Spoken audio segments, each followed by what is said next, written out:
সুধী দর্শক মণ্ডলী, আমি মোহাম্মদ আরশাদ আলী। যারা আমার ভিডিও দেশ বিদেশ থেকে দেখছেন, সকলের প্রতি রইল আমার সশ্রদ্ধ সালাম ও শুভেচ্ছা।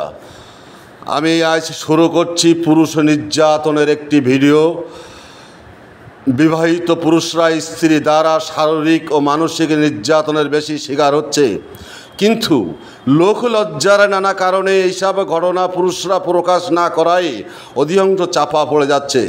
পুরুষ শাসিত সমাজের ব্যবস্থায় হাজারো অত্যাচার নির্যাতন নামে সহ্য করতে হচ্ছে পুরুষদের। ইদানিং তা সমাজের অধিকাংশ পরিবার ভয়াবহ রূপ ধারণ করছে। সম্প্রতি ইন্টারনেট কল্যাণে কিছু কিছু ঘটনা সামনে আসতে শুরু করেছে। এসব নির্যাতিত পুরুষরা মনে করে দেশের নারী নির্যাতনের মতো পুরুষ নির্যাতনের আইন প্রণয়ন করা এখন সময়ের দাবি।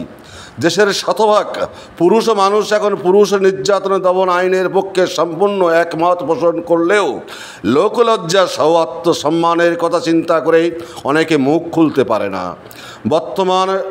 বর্তমানে এরার মধ্যে অল্প সংখ্যা ভুক্তভোগী পুরুষ বছরের পর বছর স্ত্রী দ্বারা নির্মম অত্যাচার নির্যাতনের মাত্রা বেড়ে যাওয়ায় আর সহ্য করতে না পেরে সাংবাদিকদের নিকট বর্ণনা দিতে বাধ্য হচ্ছে।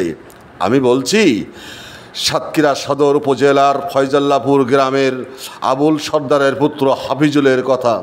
গত 12 বছর ধরে স্ত্রী দ্বারা অমানসিক নির্যাতনের শিকার হচ্ছে হাফিজুল।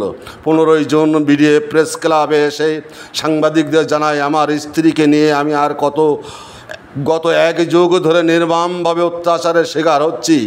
আমার স্ত্রী ফাতেমা খাতুনকে নিয়ে 5 বার ঘর পাল্টিয়েছি, জায়গা পাল্টিয়েছি, কিন্তু তার খারাপ আচরণের